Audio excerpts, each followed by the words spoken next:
When she moved into Swizz and them's house to work on the music with him, he was still married to his wife, living in that same house. Ooh. And then she moved in while she was cool with the wife. Right. It's plotting to steal her husband to cover up the fact that she's a dyke and she had just got caught beating that girlfriend of hers up down there in Aruba somewhere or something like that. I mean, we hang out with each other. We go to dinner together. Our family is one big, beautiful family. We're doing Thanksgiving. We're doing the holidays. We'll do a birthday celebration together. It is a beautiful partnership. I'm very, very proud of that. It's a real thing and it's possible. People said that. Welcome back, fam. The Spill Queen here. And back to spill every drop of the latest celebrity drama. Man, at first I really thought Mashonda was past all that drama. I mean, she's sitting on the couch with them, smiling, talking about this so-called beautiful blended family. So naturally, I figured she had let go of the pain, that whole mess with Swizz Beatz stepping out on her with Alicia Keys. But nah, turns out I was dead wrong. People were giving Mashanda props, saying her love for Swizz's kids and the way she managed to keep it cool with Alicia was solid. They saw the three of them together and thought, aight, that's grown. You never hear nothing bad about Alicia Keys. Yeah, you do. What do you Y'all just don't hear nothing about it. I thought her record was pretty clean. No. Not around with Swizz and not breaking up happy homes. Like people. But here's the flip. What folks don't respect is them fronting like one big happy family. Let's not forget, Swizz shattered that woman's heart, and Alicia, she was the one sliding in the picture. Swizz dipped on his own fam through adultery, and Alicia played the homewrecker role. So when they parade around trying to push this perfect life vibe, people ain't buying it. To most, it feels fake, forced, and straight up disrespectful. By the way, if you're new here, make sure you smash that like, drop a comment, and hit subscribe so you don't miss the next twist in this crazy saga. People are forgetting when she moved into Swizz and them's house to work on the music with him, he was still married to his wife, living in that same house. Ooh. And then she moved in while she was cool with the wife. Right. It's plotting to steal her husband to cover up the fact that she's a dyke and she had just got caught beating that girlfriend of hers up down there in Aruba somewhere or something like that. Cause trust me, it's only getting wilder from here. I still can't wrap my head around why they were sitting so close like that. Was Mashanda really playing the keep your friends close, enemies closer card? Cause word on the street is she still sees Alicia as the ultimate homewrecker. And she ain't been shy about saying it either.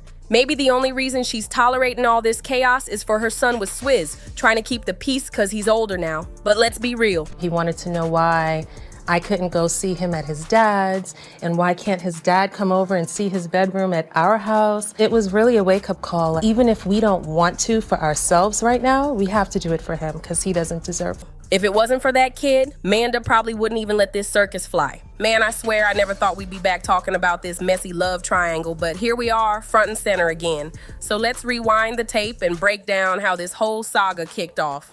Both Alicia and Swizz came up out of New York, and way back in the day, they first crossed paths through some mutual friends when they were just teenagers. That's where the story really begins. Now, according to Alicia herself, she really wasn't feeling Swizz at first.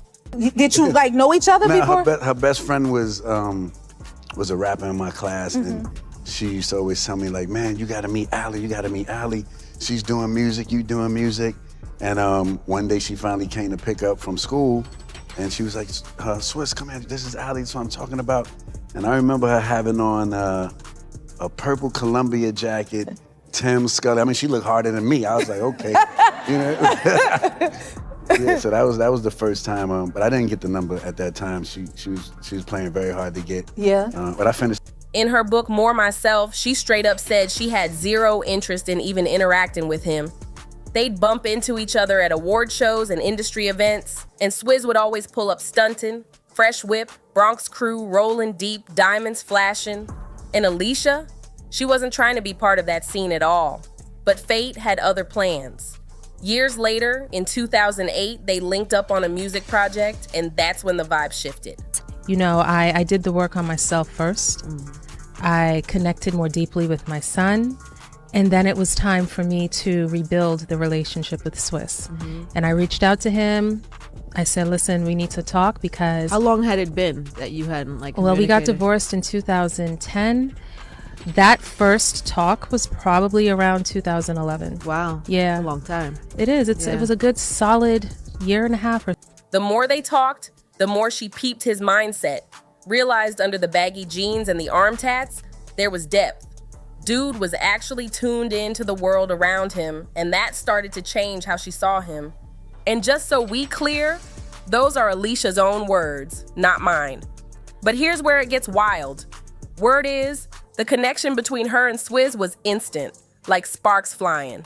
But the streets been saying Alicia played it slick, almost like she set herself up to snatch Swizz right out of Mashonda's world. Now, I get it. No man can be taken unless he chooses to leave. But what had everybody talking were Alicia's moves. When they first started sneaking around, she allegedly made sure the media caught those little private moments on camera, almost like she wanted Mashanda to see they were together. That right there had folks heated. So fast forward to May 2010, Alicia and Swizz dropped the bomb.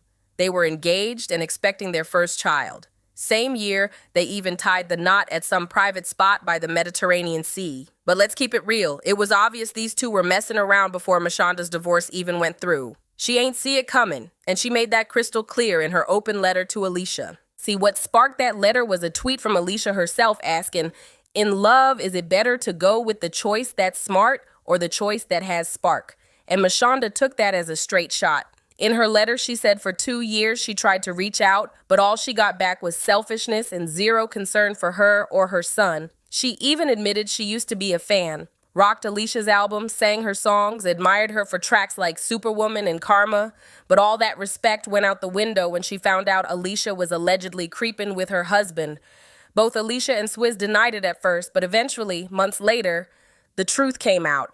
Now I can already hear some of y'all saying, "Yo, don't blame Alicia. No one can steal a man. You can't wreck what's already broken." But here's the thing. Mashanda swore her marriage was solid at the time. She said they were literally planning a big celebration for their 5th anniversary when she found out her husband was creeping with Alicia. That crushed her.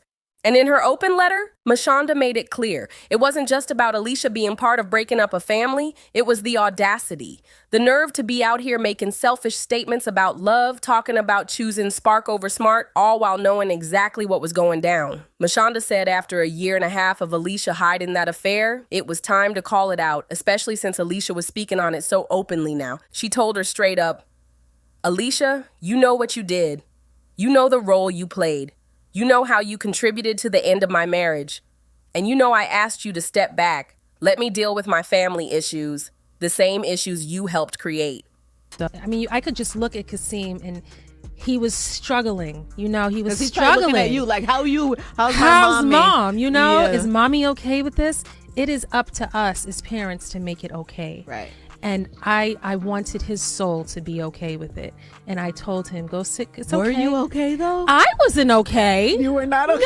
No, because You had to be a mess. I mean, come on. I'm human. I'm a woman. Yes. You know, it's not 100% natural to be okay with it until everyone is fully healed. Yeah. And at that stage, Mashanda came at Alicia straight from the heart saying, "As a woman, I expected way more from you." She admitted she never planned to air things out like this, but after reading Alicia's tweets and feeling that constant disregard, she said Alicia left her no choice, and she made it clear this wasn't no publicity stunt. Her main focus was Swizz's bond with their son and trying to find some kind of common ground with Alicia. She basically pleaded for some realness, asking Alicia to be a little more mindful and respectful of the situation, at least until the divorce was final. Then she dropped the ultimate line. "If you and my husband are really meant to be, then God bless you both. I wouldn't wish what I went through on my worst enemy. But just know, I'm not going anywhere, because there's still a child to raise." And when it came to Alicia's infamous tweet about love, Mashanda clapped back perfectly. "Choose smart over spark. Sparks burn everybody. Be smart. It's that simple. Just imagine if the shoe was on the other foot. Stay blessed, and let's handle this with respect and dignity." Years later, Mashanda actually came forward in her 2018 memoir and apologized for publicly dragging Alicia. She admitted that a lot of her past behavior came from a place of pride, ego, and wanting acceptance.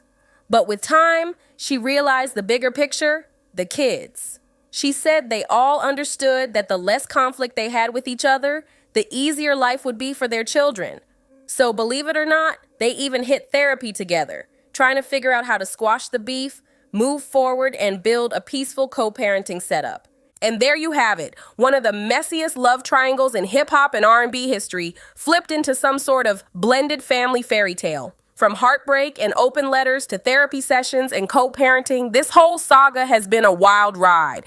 But at the end of the day, it shows you how complicated love, fame, and loyalty can get when the spotlight's on. What do y'all think? Was Mashanda too forgiving? Did Alicia and Swizz play it foul? Or is this just what growth looks like? Drop your thoughts in the comments, and if you rockin' with the content, don't forget to like, share, and hit that subscribe button. Trust me, we got plenty more stories coming your way.